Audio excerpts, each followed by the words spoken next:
How often do you find yourself scrolling through the YouTube Shorts algorithm? If you're on a long-form video right now and you use YouTube for long-form videos, chances are maybe not much. I actually don't use YouTube Shorts all that often anymore. I used to use TikTok a lot, but now I've replaced it with Duolingo, so at least I'm learning something now. But MatPat and Game Theory posted a video about why everyone hates YouTube Shorts, and I feel like I have a little bit to add to this because I used to use YouTube Shorts a lot. I used to post a lot of them, and yeah, they did that kind of well. Like I have one with 11 million views, and a lot of them have between like 1 to 5 million views, which is absolutely insane. But I stopped, and as to why I stopped, I think we're going to go into that today. But first off, let's dive into the video. Why everyone hates YouTube Shorts, and you should too. Am I already on the bandwagon? Did I get ahead of the game? YouTube Shorts are gonna kill YouTube.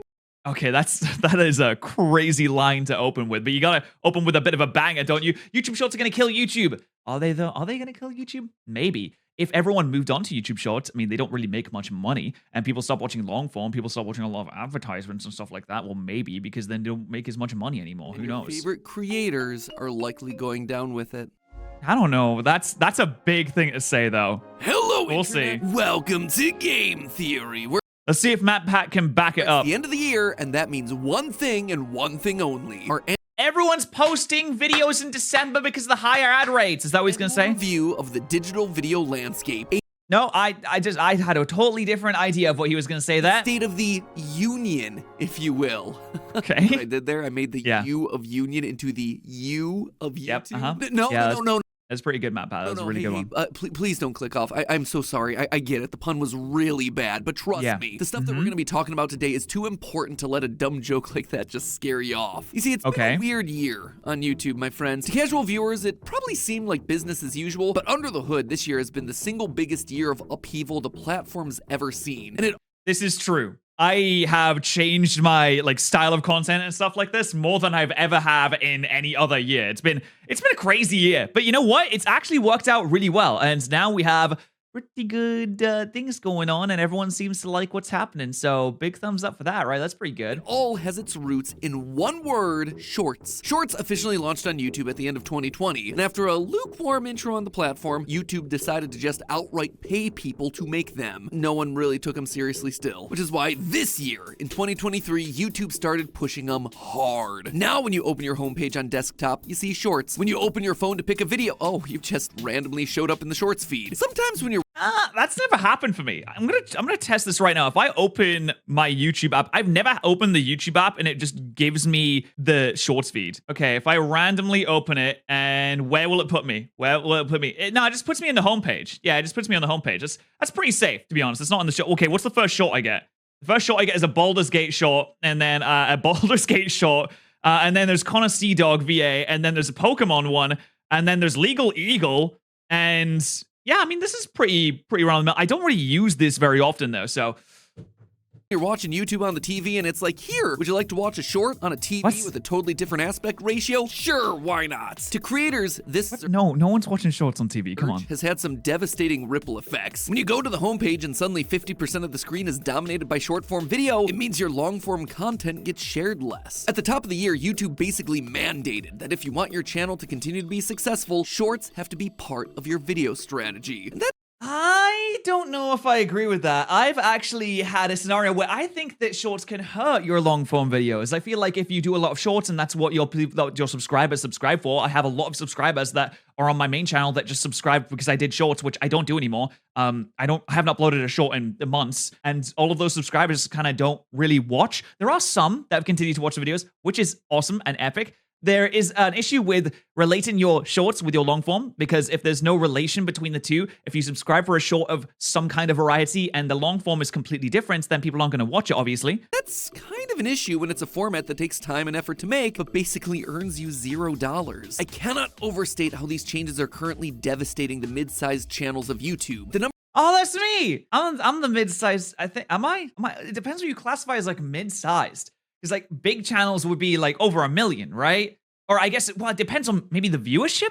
I don't really know. How do you classify mid-sized or large or omega large? Because I feel like I'm in the middle, like run of the mill, kind of in the middle. I don't feel like I'm a big channel by any means. That would feel weird to say like I'm a big channel. Mid-size feels right. Creators that I personally know who've repeatedly said how scary this year's been for them because of these unexplained view drops, who've dedicated. Oh, speaking of unexplained view drops, I did a little bit of research on my channel before this because I wanted to see how the shorts have affected my channel, and this is from this month. This is my views from this month on my main channel, on the Patterrz YouTube channel.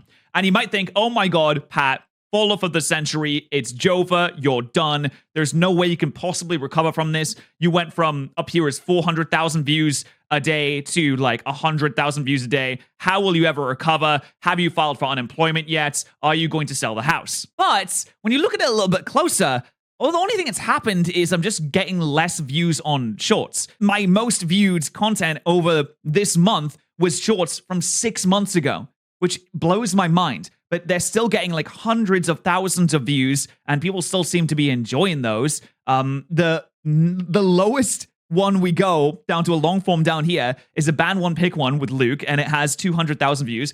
And it was posted this month, and that's why it is up here. But none of the other videos that are the top for this month are actually in this month. They were posted months and months and months ago, and they're just YouTube shorts. I just kicked my earbuds, and it like flew out my ears, and now my ear really hurts. You ever kicked your earbuds? That was sore. So really, all that happened in this scenario is my long form views did not go down. In fact, the long form videos are doing better than they ever have before. I mean, getting 100,000 views in the space of 24 hours is something I never thought that I could ever do. It blew my mind. I've never thought that I could do that. But now it's happening like kind of regularly, and I still can't believe it. Every time I see it, it just absolutely destroys my mental. I'm like, what's going on? Like in a good way, in a very good way. And people seem to be enjoying it. I'm posting more videos toward the end of the year. So long form stuff is better than it's ever been. But views are down because they just stopped pushing shorts. And that's the problem with shorts, is you don't really seek out shorts. You don't think, oh, I want to watch a thingy video by this person, I'm going to look it up. You just open up the shorts feed, and whatever YouTube gives you is what you get. And yes, you could say the same for the YouTube homepage. Oh, it's all recommendations, right? Well, a lot of it is recommendations. A lot of the recommendations come from other long form videos that you've watched recently. And you may think, okay, I'm in the mood to watch a video from this person. But for shorts, you don't really go onto TikTok and you're like, oh man, I hope I get fed a cat video right now. I could really go for a cat video. That would really hit the spot. So when the shorts algorithm just decide that you're not it anymore, you're not him, and they boot you out, like your views goes down. And it looks pretty bad overall because they conflate long form views as the same thing as short form views, which I don't think they should do. I think that they should separate the two. I think that long form views and short form views should be separated into different statistics because it makes it really hard to distinguish whether or not you're actually doing well when they just shorts that are getting views over and over again. Dedicated their lives to build small businesses around making long form videos, but are now struggling to get by as their views disappear overnight. Channels who don't have the money or resources to just work in a couple of extra spare videos so that their views return to normal. That right there, it's a big issue. But while mid-sized creators are feeling it now, I suspect that all creators will likely be suffering similar consequences in another year or two. And that is what I want to talk about today. Now, normally this would be a dramatic Matt chat on the couch, but I've already got that. I feel like YouTube is going to realize that pushing short form is not the way to make money. And YouTube, at the end of the day, they want to make money, right? They want that money. They want that moolah. They want those readies, right? And pushing short form,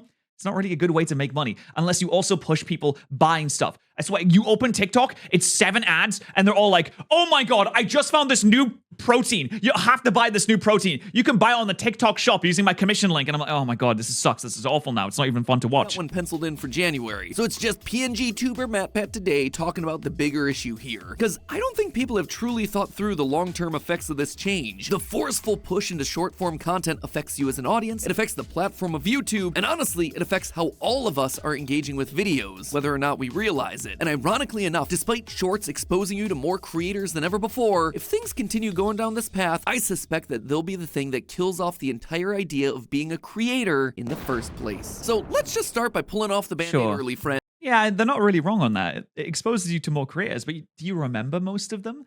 You may remember a funny video that you saw, but for a lot of short form, I don't really feel any kind of like loyalty to a short form creator when I'm scrolling through TikTok or when I used to do that a lot. I didn't really care that much about the person. I was like, ooh, that's a funny video. That was a good one. That was a good joke he just told. and then just move on and forget about them, Shorts right? aren't just there to be another super fun creative outlet for channels or a fun new experience for the viewer. They are here to compete with TikTok. Full stop, end of sentence. Back around 2015, YouTube was measuring video success based on watch minutes, which meant the longer your video was, the more likely you were to rack up minutes on the platform and win big. People who didn't want to make long video essays counting animatronic toes or listing every editing mistake in Suicide Squad, they lost out in this sort of system. Sketch comedy and animation both suffered hard in this era. True. Well, yeah. Neither of them are particularly long-form genres. That's true. Specifically, I remember animators like Robert Ross, for example, who's a lovely guy, when he was primarily focused on animations and they made this change to they're going to promote things that have more watch time.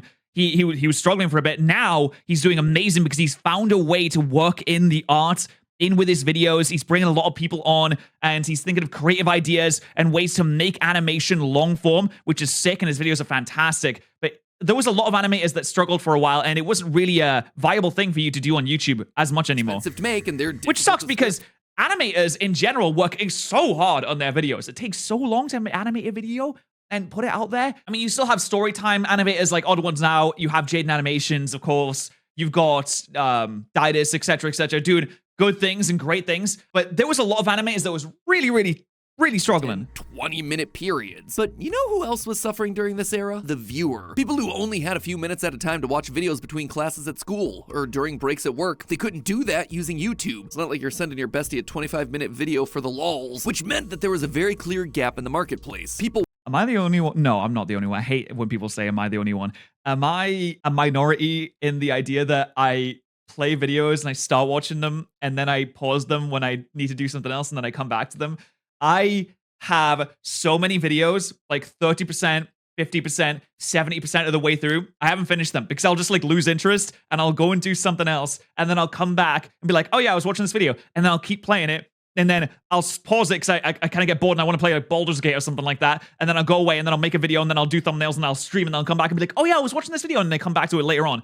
Is that like a normal thing that other people do, or I don't know? Wanted short videos and needed a place to watch them. Luckily, there was one platform ready to fill that need, Vine. But when Vine just completely dropped the ball with a series of repeated self-imposed errors, TikTok was there to pick up that ball. What did Vine do that got them so blasted and shut down? Like what? Why? I mean, Vine couldn't make money. I know Vine couldn't make money, but why? What were the errors? Run with it and then just score all the touchdowns. TikTok landed in the US in 2016 and became a social video juggernaut by 2019. It understood that people wanted short, cheap, easy to produce content that was shareable. You know, the stuff that made YouTube so popular back in the mid-2000s. It's almost like history's repeating itself. Anyway, by 2020, TikTok had all the cool songs with no copyright striking. It had all the view numbers that looked way bigger than YouTube. And most importantly of all, they had the... It looks bigger, but views on long form and views on short form are not the same thing. viewers between... Especially views on streams and views on short form and views on long form are not the same thing. I feel like a stream viewer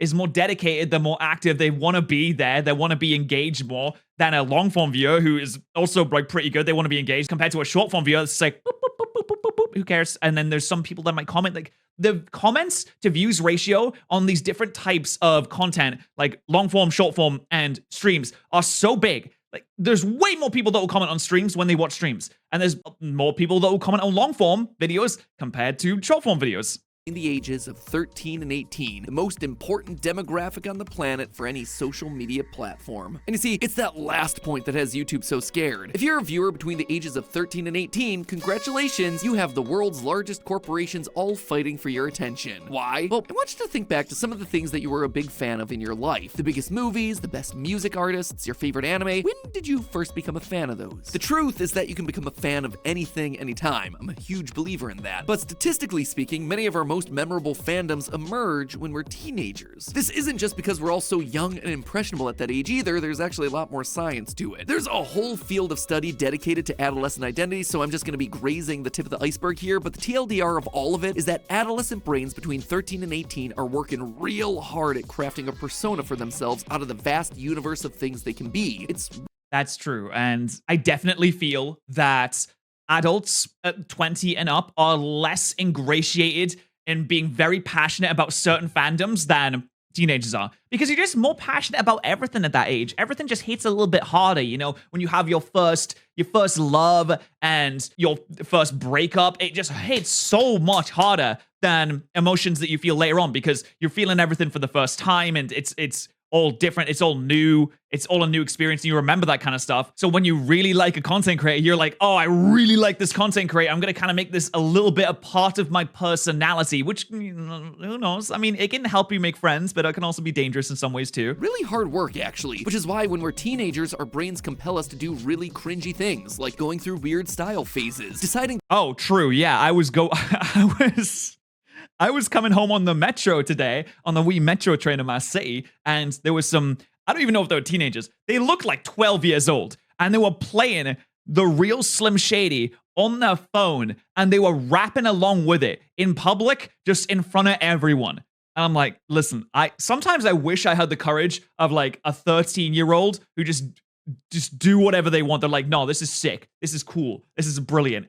And I couldn't help but think I would have done that kind of thing when I was 13 if I had just a little bit more confidence. I mean, I'm glad I didn't, but I did some really cringy things when I was younger too. And not even just when I was younger, I do cringy things now as well. That we hate people overnight, filming TikTok dances in public places. These people just haven't figured themselves out yet, okay? One way for the brain to fast track this identity building is to attach to a celebrity that you admire, or a band that you love listening to, a show you love watching, or a creator online that you like. Instead of having to build your identity all by yourself, you can start with a character who already exists, and then use them as a kind of scaffolding for yourself. Now, it is normal to have fandoms all throughout your life, but the ones we participate in. What? Wait, is that a flan? Is it a flandom? Okay, I feel like I miss a lot of little editing jokes in this. As tweens and teens become wound up in our actual real-world personalities, and not just for a little while either. A healthy fandom lasts on average about 9 years. So if you're a fan of something at the age of 14, on average, you could be a fan of that thing until you're 23. Hey, I feel like that's gonna last even longer. Five Nights at Friendo. Listen, I've been a Pokemon fan since I was, like 5-year-old when I played Pokemon Blue for the first time. I'm a little bit more than 14 now. In fact, I'm 27. So you could say that sometimes it lasts much, much longer, for better or for worse. This is exactly the huge and important time of your life that all social platforms and entertainment franchises want to tap into, because if they get you early, they get you for a huge bulk of your prime spending years. It's the McDonald's idea. It's the idea of, oh, if you have a good time at McDonald's when you're growing up and they latch onto you, they got a customer for life, because you'll always have positive memories of McDonald's. So you'll always be like, if I go to McDonald's, maybe it'll be like when I was a kid and going to McDonald's, and then you go to McDonald's and then the fries are like okay and the burger is kind of cold and you're like, well, it's still like kind of nice though, right? Doesn't it feel great to know that your life is just reduced to a series of dollar signs? Regardless, yeah. A decade of loyalty, that right there is a lifetime in the world of online video, hence why this battle is so heated. Which brings us back to shorts. YouTube decided over the last couple years that they needed to bring the magic of TikTok to YouTube, and they've made it very clear to audiences and creators alike that this is the thing that you need to be engaging with. But is that so bad? I mean, I found a lot of shorts that I like this year. I think a lot of them are really fun. And if I'm being completely honest about making them, doing something that's shorter than a theory feels like a lot less pressure. It allows me. It does. I will say, from my perspective, just making a short and you can be done recording it at the very least, not editing it and making it, I'm uploading it and all that stuff, but done in 60 seconds, that blows my mind. I sit down with Vinny and I do Nintendo shorts, and we spend about 10 minutes and we've done like 5. And then those videos are going to be seen by so many people, and it just feels good to be able to,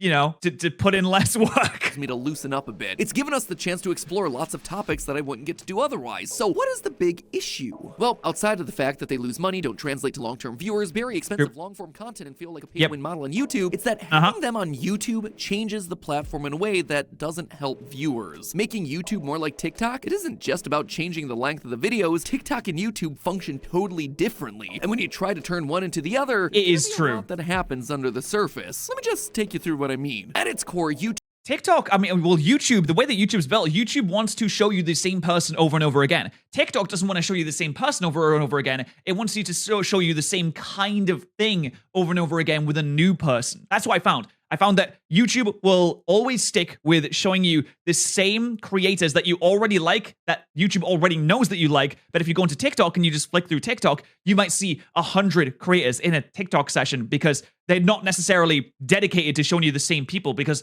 Maybe they want you to branch out a little bit. Maybe they want to just give everyone their 15 minutes of fame. So if everyone has their 15 minutes of fame, if everyone has their 1 million view TikTok, then they'll come back and they'll spend more time on TikTok because they think it's a good idea. YouTube has always been a search engine. Historically, the second largest search engine in the world behind Google itself. Because of this, making videos on things that people search for, like movies, games, food, it's always worked fairly well. It's also worked well because you can search for specific creators that you're interested in. You go, Man, I never search for videos anymore. I can't remember the last time I searched for a video topic so that I could just watch a new creator about that video. I just let recommendations guide my life. to their channel page and find a whole bunch of videos that you get from the same channel. But We do love notice how I Donkey. said that you, the viewer, have to do something to watch the videos. You have to open YouTube, obviously, but you also have to, at minimum, choose a video from the homepage. If you're not going to do that, well, now you have to search, which means that you have to know what you're searching for. You get a page of results, you scroll until you find the one that you want, you click it, and then you hope that you like it. After you watch that one video, you choose the next one from a suggested video feed. Or maybe you opt for the autoplay video, but let's be honest, are you really Let gonna sit Jesus through take the yet wheel. another Skillshare promo at the end of that video? YouTube is an active watch experience. Wait, who posts their promos at the end of Viewers videos? are constantly choosing what to watch. And to be honest, it's actually a lot of work on you guys. Now compare that to TikTok. What do you do on TikTok? You open the app. That's it. For the vast majority of people, the activity actually stops there. The most you gotta do from that point is a little thumb flick when you wanna move on to the next video. A video that the TikTok algorithm has pre-selected for you. This is a passive watch experience. TikTok isn't designed for you to choose what to watch. It's designed for you to either like or not like what you're being served up. You can choose to search on TikTok, but it's not a super easy experience and it just sends you to The search on TikTok is useless. Every time I try to search for a specific thing, it gives me completely on Reddit. It's worse than Reddit search. Okay, nothing's worse than Reddit search, to be honest. another passive scroll. So what we're dealing with is an active platform of YouTube versus a passive platform of TikTok. What happens when YouTube now introduces Shorts, a passive watch experience, into an active watching platform? Well, a few things. First, it's hard to blend the two experiences together. As a viewer, it's great to be able to do less work and make fewer decisions when I want to be entertained, but once I'm in the Shorts feed, there's really no off-ramp to that. If I want to switch, I have to basically go back to the homepage and start back from square one, which is just a really jarring, poorly designed experience. But okay, Sure. other than being a little clunky, why is this so bad? Well, the issue is that when we're in a passive watch experience, we're still watching content, but we're missing a lot of the things around that content. And those things are the secret sauce that's made YouTube so successful for the past decade. It's the connection between the creator and the viewer, What I right? mean by telling you a true story from over here at Team Theorist. We recently Okay. hired a social media producer to produce social media. It's No way, what? self-explanatory. Shout out Okay. to our various TikToks, by the way. They totally slap, and they're only going to get better from here. Anyway, in that process, we interviewed dozens of candidates, and everyone who made it to that round was asked to tell us a couple of accounts that they love on TikTok that we wouldn't have heard of before. The point is to gauge the awareness of the platform. It's a question Okay, and they couldn't give very good accounts because no one remembers the name of the accounts because no one remembers the individual creators. Whereas on YouTube, the main draw is the individual creators. You're not opening YouTube because you don't know what you want to see. You already have things on YouTube that you want to see, but you don't really have things on TikTok that you already want to see, for the most part anyway. You're not opening TikTok to see a specific person. that we've asked for years when it comes to YouTube, and everyone that we've hired on has always had great answers. It's how I first became aware of the web design commentary What? Juxtaposed or the mayonnaise They couldn't general do of Liam Thompson. Everyone has always had an answer. But they don't for TikTok. TikTok, a lot of the best interview candidates just couldn't do it. They could tell us Yep. everything that happened in individual videos, but they often had to really think in order to come up with the name of who made it. God, I'm really trying to think of people on TikTok that I like. I have no fucking idea what their names are. There's a lot of comedians that I like. There's individual cats. Yeti cat. There's a white cat on TikTok called Yeti, and there's a little TikTok where it's like, it's a Yeti girl in a Yeti world, and then she attacks the owner. It's really funny. I love that cat. I don't have no idea what the person's called. I just know the cat's name. Kind of like some sort of bizarre digital amnesia. This happened over and over again in the interviews. And you know what? They're not alone. When we like TikToks, we tell people, I have to show you this TikTok. Or, have you seen that one TikTok where the guy does the thing? We're not trying to de-identify the people as creators. Instead, okay, Matt? the way the platform works takes creators out of the equation. It doesn't really matter who made the TikTok. I didn't choose it. It was over pretty fast. And for better or worse, the platform pushed me on to the next video. If I truly wanted to see who made it, well, it's available. It's just teeny tiny over here, right down in the corner. We know YouTube creators we love because we actively have to search for them. We actively choose them from the homepage or suggested feeds. Their logo appears in lots of different places. We subscribe to them. We don't just follow them. Heck, they even have their own channel page. And while that might seem like a meaningless word, it really is YouTube's secret sauce. The channel pages make YouTube into a glorified web host. Each creator is their own website, their own channel that you visit to watch videos. The banner is theirs. It's nice the to think about. Are theirs. The titles are all chosen to fit their personal brand. But as soon as someone else or an algorithm is doing that choosing for us, we're separated from all that information. I don't like the way YouTube Shorts looks on the desktop. It's not very nice. I mean, I don't watch them anyway, but fuck me, it's gross. It's not important anymore. So the problem with placing everyone in a Shorts feed isn't just that now they're segregated on the platform, it's because it's removing the identity of the people who make the content. I bet even those you that do watch TikTok, although some of you might not, if I asked you to name your top 5 favorite YouTubers or even just 5 really good YouTubers, you could do that pretty easily. And then if I asked you to name 5 really good TikTokers, maybe you'd have a lot more of an issue with that. YouTube trends can spread over a huge number of creators, but the biggest creators in a trend tend to be memorable. 100 Layers Challenge, simply nailogical. Fidget Spinners, Colin's Key. Elephant Toothpaste, Mark Rober. Unboxing Toys, Ryan's World. Giving away lots of money, Mr. Beast. TikTok trends, though, they're not based on creators, they're Choosing Pokemon by their feet. Patterrz. I actually haven't uploaded a video like that. I spend way too much time overcomplicating my ideas. based on de-identified formats, trending audios, meme templates, personal style hacks, recipes, weird clothing. Actually remembering creator names on TikTok takes an incredible amount of thought and active watching, something that TikTok and YouTube Shorts, for that matter, are trying to discourage you from doing. And this actually makes a significant difference. In 2022, TikTok sponsored VidCon, one of the largest digital video industry events of the year where oh, dude, I saw that there were loads of TikTokers that went and did meet and greets. Except no one went to the meet and greets because no one fucking knew who the TikTokers even were. Fans can have meet and greets with all their favorite creators. In years past, when the appearances were coming from YouTubers, the lines were packed. But in this particular year, many of the Could this be the end of VidCon? Why creators are facing empty lines of meet and greets? Oh, that's so sad, dude. That is actually devastating. That's why I've done meet and greets sometimes at like PAX events and AWA, Anime Weekend Atlanta and stuff like that. But man, it terrifies me every single time because I'm like, oh, what if no one comes? What if no one cares? I am so scared of doing anything like that, especially with other people. I don't know. If no one came, I think I would have to shut down my YouTube channel. I wouldn't be able to handle it. Lines were empty, despite the creators having hundreds of thousands to millions of followers on TikTok. As simply Nessa15 put it, did anybody else notice that so many influencers with over 500,000, over 1 million followers had empty lines at VidCon? TikTok completely killed the concept of influencers. I feel like it's so easy to gain a following on here, but that doesn't actually mean that it's going to translate into like fandom, I guess.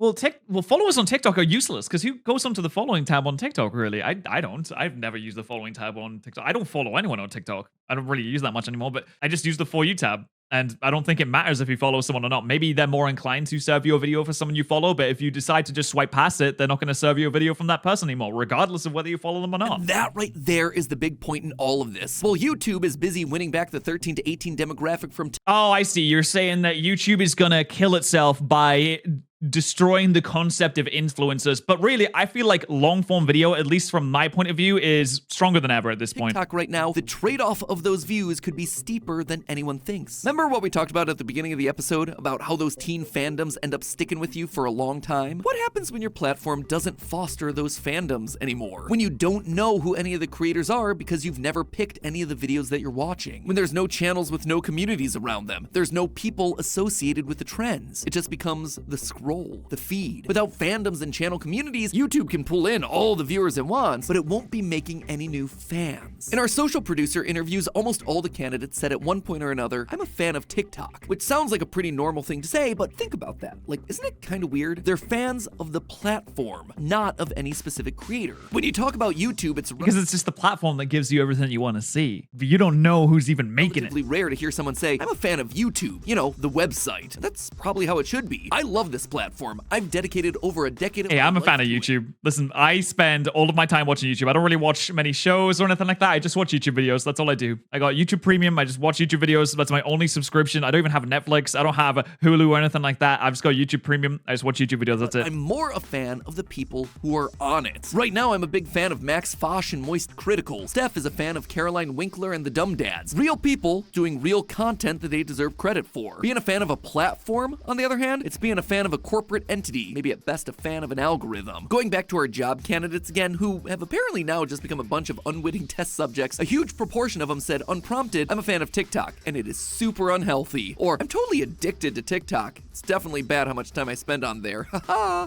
Yeah, I was bad for that as well before. Literally, Duolingo stopped me from being addicted to TikTok, which is really funny. Over here at Team Theorist, people who use TikTok are pretty open about the fact that they like the platform, but it's also less of a fandom and more of an addiction. Except again, notice the words that are being used. Being a fan of something and being addicted to something, they're not the same. The fact that we as people don't always seem to be able to tell the difference there, it's pretty unsettling, but that's neither here nor there. What this True, the addiction really comes through. When I open TikTok, I can feel the serotonin in my brain activating, and there's a certain feeling you get in your head when you're watching it, which like draws you in, and you have to keep going. And when you open it and you go back to the real world, you feel a little bit more dampened. You feel a little bit, not sadder, but a little bit lesser. It's like opening TikTok and watching it just gives you instant serotonin boosts that immediately go away as soon as you end it, which is, I guess, an addiction, right? shows is that in absence of having the ability to get you emotionally invested, platforms are having to use psychological hacks to make you dependent on them. We spent a whole video talking about addiction pathways and TikTok content a couple months ago. If you haven't seen that video, definitely check it out after this, where I basically talk about the way that your brain I've feels seen that addicted video. to scrolling content and receives little boosts of dopamine every time you see a new TikTok. The problem So I just comes, said- though, when we mistake being a fan of something for just being hooked on it. That's a lot to lay at the feet of YouTube when it comes to shorts, so it's only fair to acknowledge the boat that they're in. In order to stay relevant and continue growing the viewership of YouTube over the years, there have to be more new people watching the platform. For its long-term survival, YouTube needs to win this battle against TikTok and earn back some of that 13 to 18 demographic. From a creative perspective, I'm rooting for them, but I also speculate that YouTube is trading off short-term gains for long-term loyalty. Sure, in the short term, Shorts seems to be a great idea for the platform. Using Shorts, you directly attack TikTok's main format. You get the same music deals, you mimic the functionality of the app, you even create a For You page that definitely reads as a little desperate, but hey, it probably works. You set all of that up, and suddenly you're bringing in new viewers. You start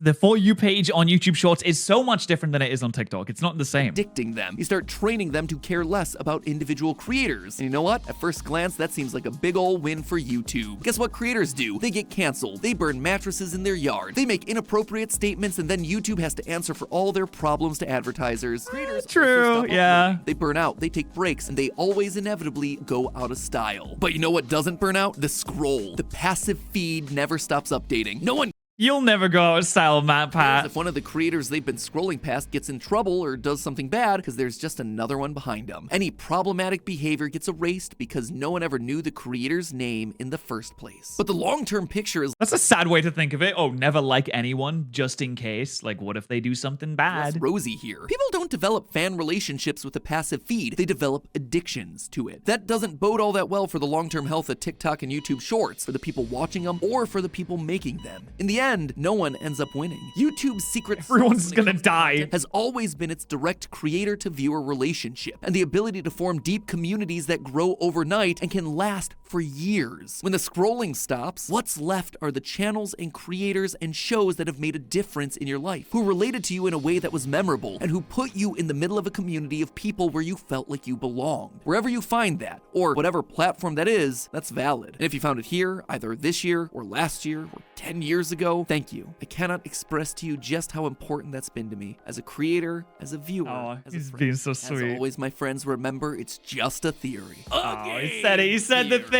I'll see you in 2024.